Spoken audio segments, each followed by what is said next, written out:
Coucou les gens, nouvelle petite aventure du week-end. Aujourd'hui petit bivouac solo.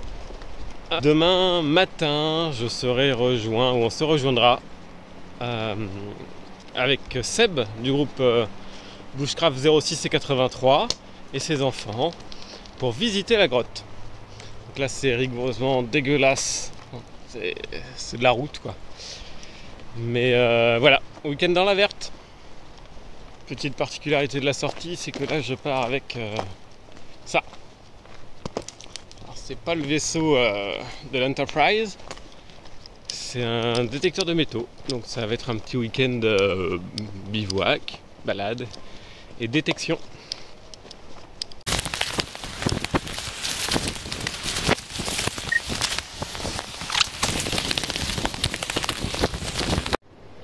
Ça y est. J'arrive à la grotte de Combrières.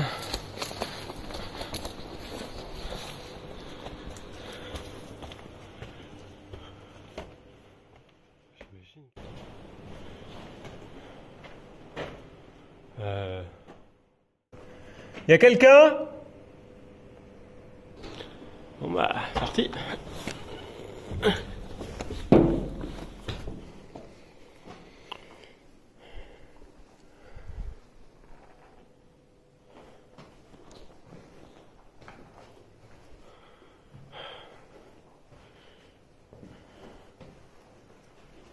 L'ambiance est toute particulière. Oh putain, faut déjà se baisser.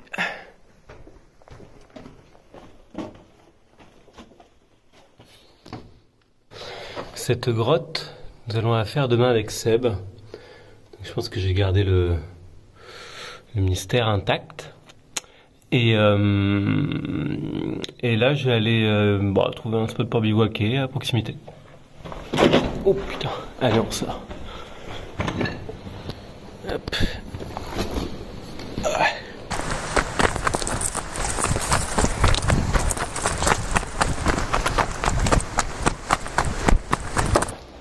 C'est une voiture qui a raté le virage apparemment. Pour les restes. Ah voilà. On va remplir la gourde.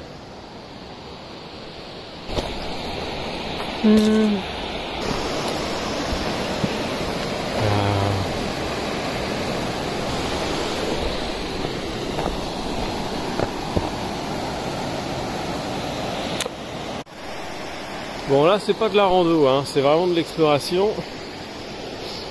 Ça fait 2-3 fois que je fais demi-tour sur des sentiers. Parce que j'ai pas repéré du tout le terrain avant, donc je fais en direct sur la carte, sur l'IGN. Et puis il faut voir à quoi ça ressemble en vrai quoi. Et pour l'instant c'est mauvaise pioche. Donc je cherche quoi, une zone pour faire de la détection. Et puis une zone pour monter le bivouac. Bon bah, là je tombe sur des trucs. C'est l'usine électrique. Hein. Voilà. Bon.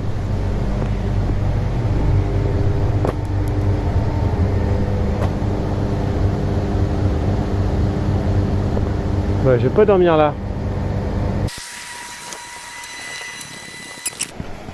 Ça c'est à la fois un peu la loose parce que je suis juste à côté de la centrale électrique. Donc niveau nature, bah on reviendra.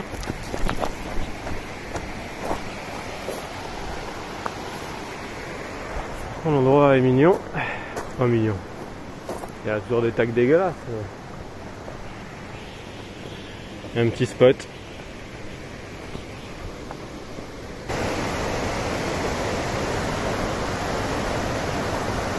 J'ai en profité pour faire le plein d'eau parce que je sais pas encore où je vais bivouaquer et il n'y aura peut-être pas de l'eau plus tard. La bifree, le petit filtre bien pratique. C'est mieux de le remplir au sens inverse du courant pour éviter de mettre des merdes dedans en fait. En pratique moi ça me gonfle en fait donc c'est trop long. avec ce filtre là mou là. Ok, là, à l'arrache, ça marche bien aussi. Allez, je rebrousse chemin, je n'ai pas coutume, je vise mieux que ça.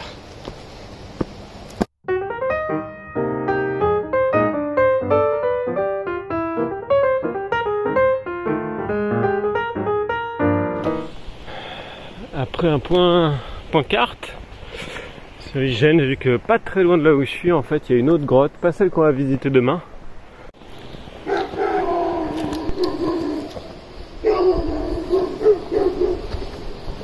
Bon, je sais pas si vous avez entendu les aboiements. Il y a un énorme chien pas attaché. Manque de peau, le sentier que je cherchais, qui n'était pas bien signalé. Et ben il partait en fait à 10 mètres de là où est posté le chien. Par chance la propriétaire était là.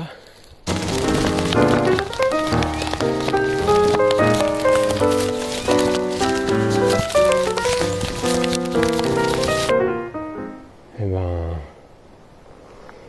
c'est pas top pour le bivouac.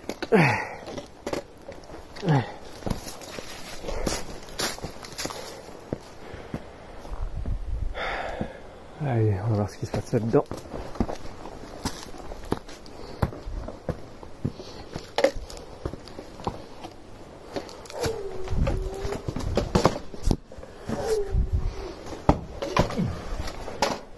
Alors, lumière. Ok. Eh ben, sans matos plus accès spéléo, j'ai pas allé bien loin parce que là, en hauteur sous plafond, on doit être à 80 cm. Donc, voilà. Bon, bah, je vais aller ailleurs. Je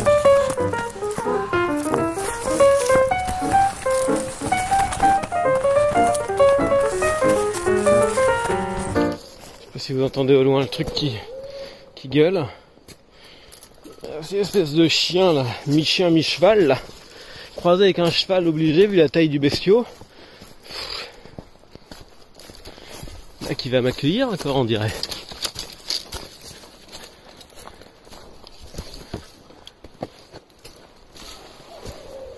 Ah, il rebelote. J'ai relativement l'habitude des patous. Mais là, niveau gabarit, on est encore au-dessus quoi. Je pense qu'il lui manque qu'une selle au machin pour faire cheval. Bref. Et rebelote.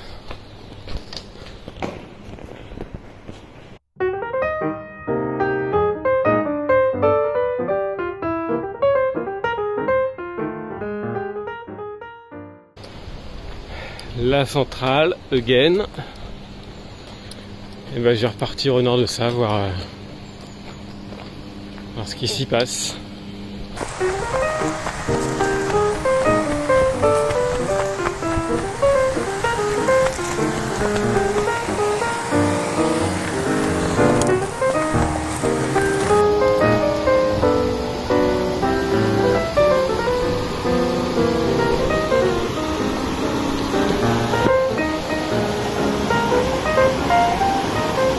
La technique du rebrousse chemin, voilà.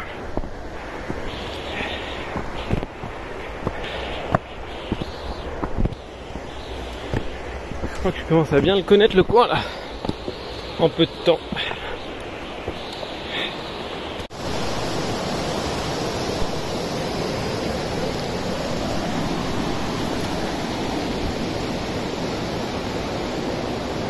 La zone de la rivière. Hors sentier, un peu, ça cale comme on dit dans le sud.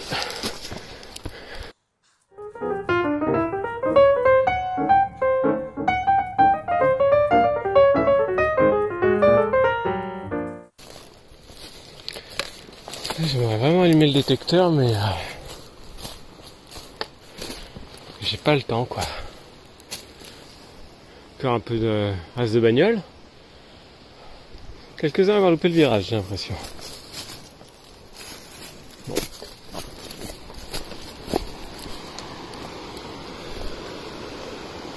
Et je viens de voir ça en bas à gauche.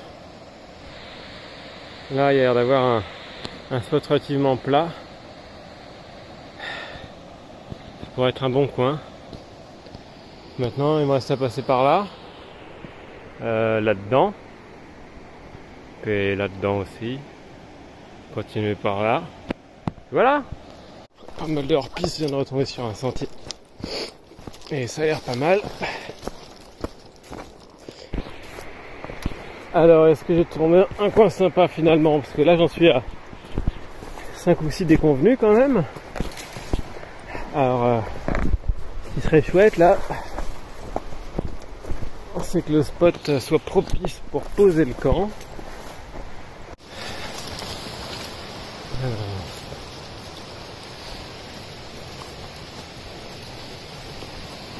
Oh!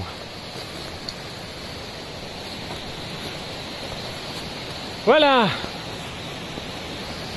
Ah bah c'est pas immérité. Trouvé. Au pied de mon arbre.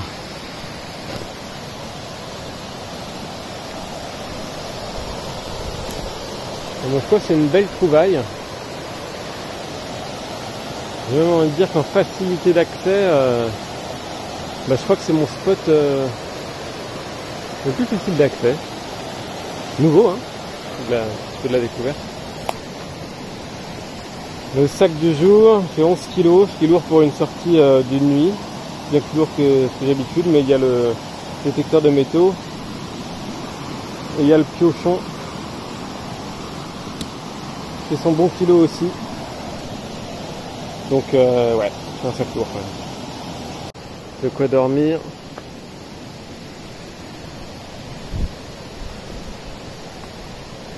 Donc le coin est plutôt pas mal, hein. Mignon tout plein.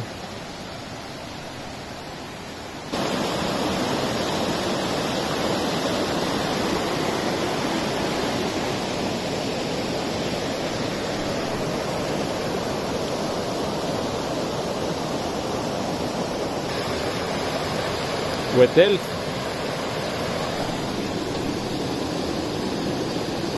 On m'a dit aussi dans cette rivière il y avait des écrevisses. Donc j'en ai pas vu là pour l'instant. Ça me passe un peu plus limite que de sortir en plus. Alors pour ce soir, niveau popote, ce sera semoule. Voilà. Et je vous le donne en 1000. Facile à trouver avec la boîte. Œuf dur.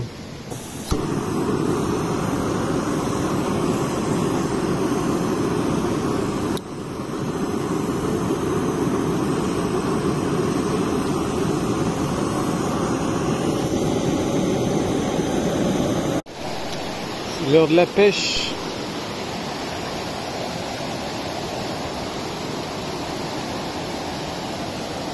Alors,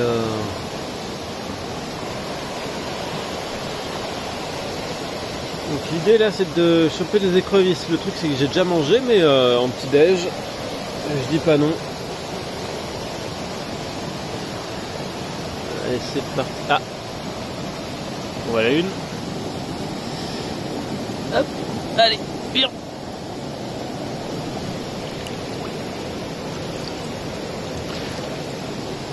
Thirst. Allez, dans la gourde. Hop. Allez, on a une toute petite. Elle se cache à la vue de la lumière, mais elle est trop petite pour être mangée. Je sais pas si vous la voyez. Là. T'inquiète pas, je vais pas te manger. La pêche est finie.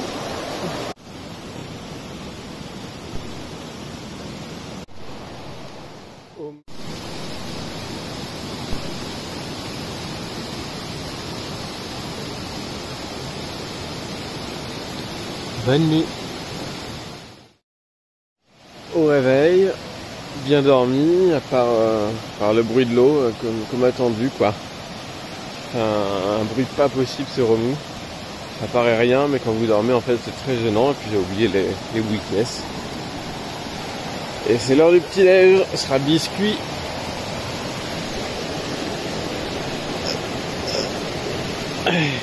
Et écrevisses. Ils sont toujours là, c'est parti pour la popote. Un petit côté Robinson, le petit-déj du jour.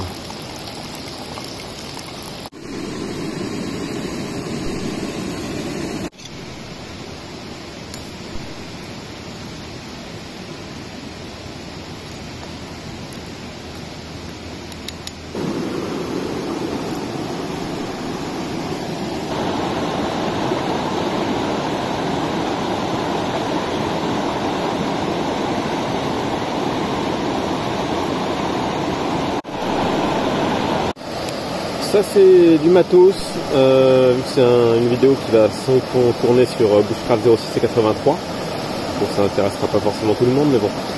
C'est mon petit couteau suisse, c'est le modèle Huntsman. Voilà, je vais juste vous le montrer parce qu'il est ultra pratique.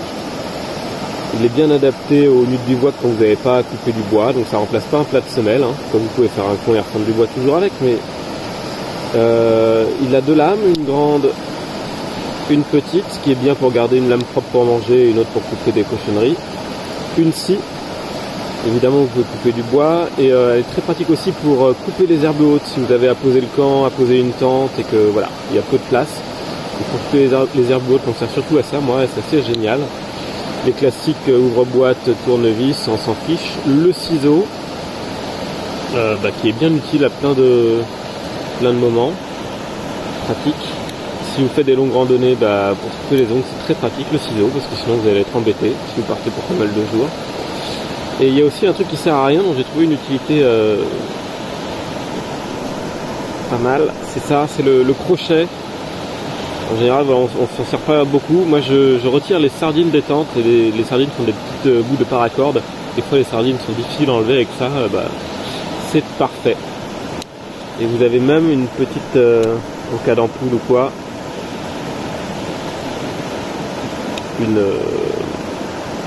une aiguille bien planquée. J'ai rajouté, il y a un stylo dedans également, parce que j'ai des plaquettes custom, vous ne trouverez pas exactement comme ça sur la vis. Donc j'ai pu rajouter le stylo en changeant les plaquettes. Et j'ai rajouté également ce qu'on appelle un Firefly. C'est ça. C'est une barre de ferrocérium. Alors j'ai évidemment un briquet ou une barre de ferrocérium suivant les sorties, mais j'ai ça en backup, c'est-à-dire si mon briquet est vide ou je le paume, etc., etc. Le Firefly c'est bien pratique parce que vous pouvez allumer le feu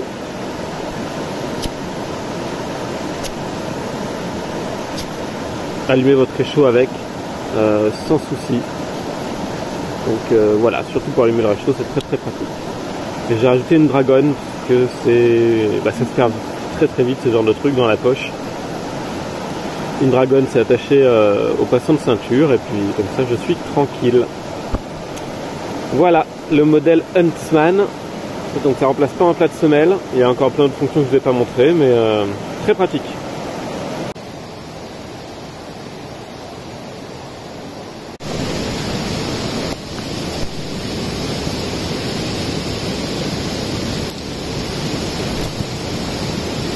Le matos est plié, le détecteur est prêt. Donc je quitte l'endroit. Très sympa, très joli.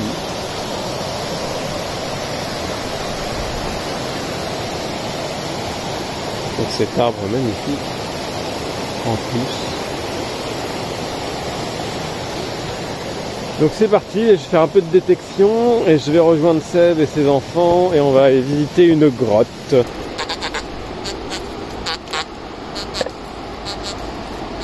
Le bruit des ferreux, peu intéressant.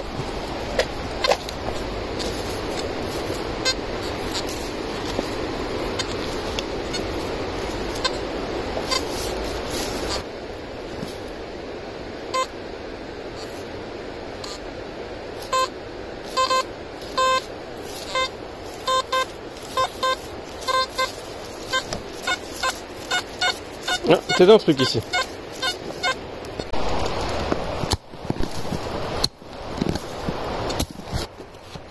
être une merveille ou une merde. Je suis passé expert dans l'art de trouver des merdes, moi, mais bon. Ah bah... ça confirme. Voilà. Une magnifique boîte de conserve. Bon bah ça, des pollutions. À défaut de trouver des trucs utiles, on dépollue. Alors, petite chose inattendue, je viens de me faire une entorse, pas très grosse je crois, petite entorse, légère, j'espère, l'avenir le dira. Donc bah, je retourne à la rivière, sur le caler le pied dans l'eau froide. J'ai un bon réflexe à avoir si vous faites une entorse et que vous avez accès à un cours d'eau. Ah, c'est gelé. Et il y a quelque chose à avoir en tête qui marche bien dans l'entorse. C'est un peu remis en question suivant les études, les protocoles, etc. Mais bon, vous serez pas faux en faisant ça. C'est grec. G-R-E-C. Glaçage, ce que je suis en train de faire. Repos, si possible. Élévation, mettre le pied au-dessus du cœur, vous allonger les premières heures, si possible. Et de la compression légère. Par exemple, si vous n'avez rien, mettez 2-3 chaussettes l'une sur l'autre pour limiter l'œdème. Et le glaçage est aussi là pour limiter l'œdème. Voilà. Du duct tape, du sparadrap dans les bivouacs, bah oui toujours, parce qu'on répare à peu près tout avec. Et on repart aussi les chevilles. Voilà, je vais faire un strapping qui fonctionne bien. Il a pas une gueule traditionnelle. On n'est pas dans les strappings top, mais voilà. Je suis vraiment limité sur le mouvement de mise en tension du ligament latéral externe antérieur. Donc voilà, ça va me permettre de marcher. J2, deuxième passage à la grotte. Cette fois-ci pour en faire vraiment l'exploration. Voilà. Ah, ça manque un grand angle là quand même.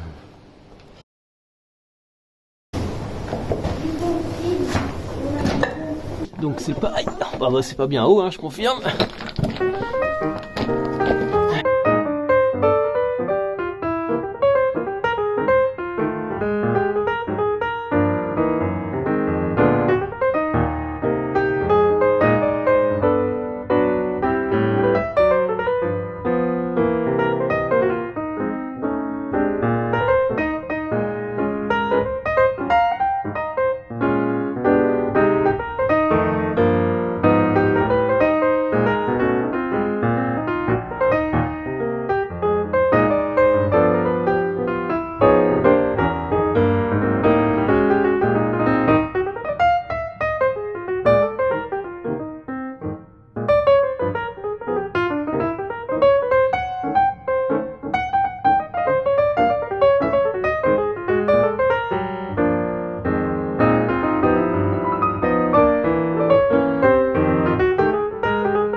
De la sortie, on va retourner à la caisse.